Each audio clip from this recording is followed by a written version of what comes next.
हिमालय की बर्फीली चोटियों के पास एक घना रहस्यमय जंगल था।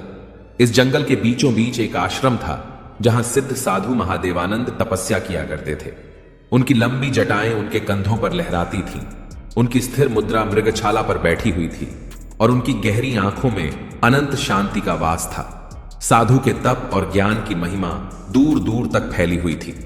इसी जंगल के एक छोर पर वैदेही नाम की एक सुंदर लेकिन दुखों से घिरी हुई स्त्री अपने जीवन की राह खोज रही थी। वैदेही एक वीर योद्धा की पत्नी थी जो युद्ध में मारा गया था। जब वह विधवा हुई तो समाज ने उसे तिरस्कार और ताने देने के अलावा कुछ नहीं दिया। उसके मायके वालों ने भी उसे बोझ समझकर दरवाजे से निकाल दिया। उसने बहुत बार कोशिश की कि वह अपने बल पर जीवन जी सके, लेकिन हर बार उसे यह एहसास दिलाया गया कि एक अकेली स्त्री के लिए समाज में कोई जगह नहीं होती। एक दिन वह थककर जंगल में चली आई। वह नहीं जानती थी कि उसका गंतव्य क्या है, लेकिन उसके भीतर एक अजीब सी शांति की तलाश थी। कई दिनों तक वह भटकती रही, भूख प्यास से बेहाल। अंततः एक दिन वह चलते चलते महादेवानंद के आश्रम तक पहुंच गई। वहां पहुंचकर उसने देखा चारों ओर घना जंगल, ऊंचे ऊंचे वृक्ष, पंछियों की आवाजें और बीच में बना एक साधारण सा आश्रम। वहां कुछ शिष्यों का निवास भी था जो ध्यान और योग का अभ्यास कर रहे थे। जैसे ही उसने महादेवानंद को देखा, उसकी आंखों में आंसू छलक पड़े। महादेवानंद ने उसकी ओर देखा।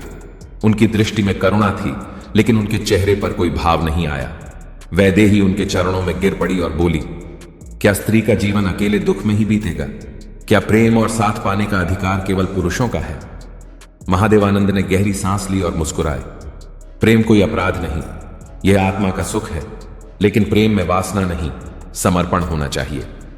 वैदेही को पहली बार किसी ने प्रेम को इस दृष्टि से समझाया था। वह आश्रम में रुक गई। महादेवानंद ने उसे योग और ध्यान सिखाया। धीरे धीरे वैदेही का हृदय हल्का होने लगा, लेकिन कुछ बदल भी रहा था।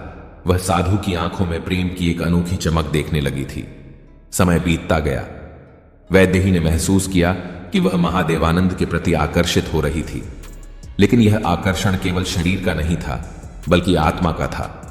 जब वह साधु को ध्यान मग्न देखती तो उसे ऐसा लगता मानो वह किसी अलग ही लोक में हो। एक दिन जब जंगल में घनघोर वर्षा हो रही थी, वैदेही उनके पास आई और पूछा, अगर प्रेम पवित्र है तो क्या एक साधु भी प्रेम कर सकता है? महादेवानंद ने उसकी आंखों में देखा और कहा, यदि प्रेम आत्मा का मेल है तो वह किसी भी बंधन से परे होता है, लेकिन अगर यह केवल शरीर का आकर्षण है तो यह मोह है, और मोह दुख लाता है। वैदेही ने उनके चरणों में गिरकर कहा, मेरा प्रेम पवित्र है, मैं आपकी संगिनी बनना चाहती हूं। महादेवानंद ने उसकी आंखों में झांका। उनके भीतर भी एक हलचल थी। वह वर्षों से अपने हृदय को एक पत्थर बना चुके थे, लेकिन वैदेही ने उसमें प्राण दिए थे। कुछ देर बाद महादेवानंद ने गंभीर स्वर में कहा, अगर यह प्रेम है तो इसे परीक्षा देनी होगी। हम 7 दिन तक मौन रहेंगे, कोई शब्द नहीं, कोई स्पर्श नहीं। अगर 7 दिन बाद भी तुम्हारा प्रेम बना रहा तो मैं इसे स्वीकार करूंगा। वैदेही सहमत हो गई। पहला दिन बीता। दोनों ने एक दूसरे को देखा, लेकिन कोई शब्द नहीं कहा। वैदेही का मन बेचैन था, लेकिन उसने धैर्य रखा। दूसरे दिन जब वह साधु के पास बैठी तो उसने उनकी आंखों में झांक कर देखा। वहां प्रेम था, लेकिन एक शांति के साथ। तीसरे दिन वह फूलों की माला लेकर आई और उनके पास रख दी। महादेवानंद ने बस मुस्कुरा दिया, लेकिन कुछ कहा नहीं। चौथे दिन वह गंगा तट पर बैठकर ध्यान कर रही थी, जब अचानक एक सांप उसके पास आ गया। वह डर गई, लेकिन महादेवानंद ने दूर से ही उसे शांत रहने का संकेत दिया। सांप चला गया। 5वें दिन वैदेही को अनुभव हुआ कि प्रेम केवल साथ होने का नाम नहीं है, बल्कि आत्मा का मिलन है। 6ठे दिन जब उसने महादेवानंद की आंखों में देखा तो उसमें एक अलग ही तेज था। वह समझ गई कि प्रेम वासना नहीं, बल्कि त्याग है। 7वें दिन वैदेही रो पड़ी और बोली, आपने सही कहा था, प्रेम आत्मा का मिलन है, शरीर का नहीं। अब मुझे आपका साथ चाहिए, लेकिन किसी बंधन में नहीं। महादेवानंद मुस्कुराए। प्रेम स्वतंत्र होना चाहिए, जो मुक्त करता है वही सच्चा प्रेम है। तुम अब मेरे साथ रह सकती हो, लेकिन ना पत्नी बनकर, ना शिष्या बनकर, बल्कि एक आत्मा बनकर। प्रेम केवल शरीर का आकर्षण नहीं, आत्मा का मिलन है। यदि प्रेम सच्चा है तो वह स्वतंत्रता देता है, बंधन नहीं। इसके बाद वैदेही वहीं आश्रम में रहने लगी।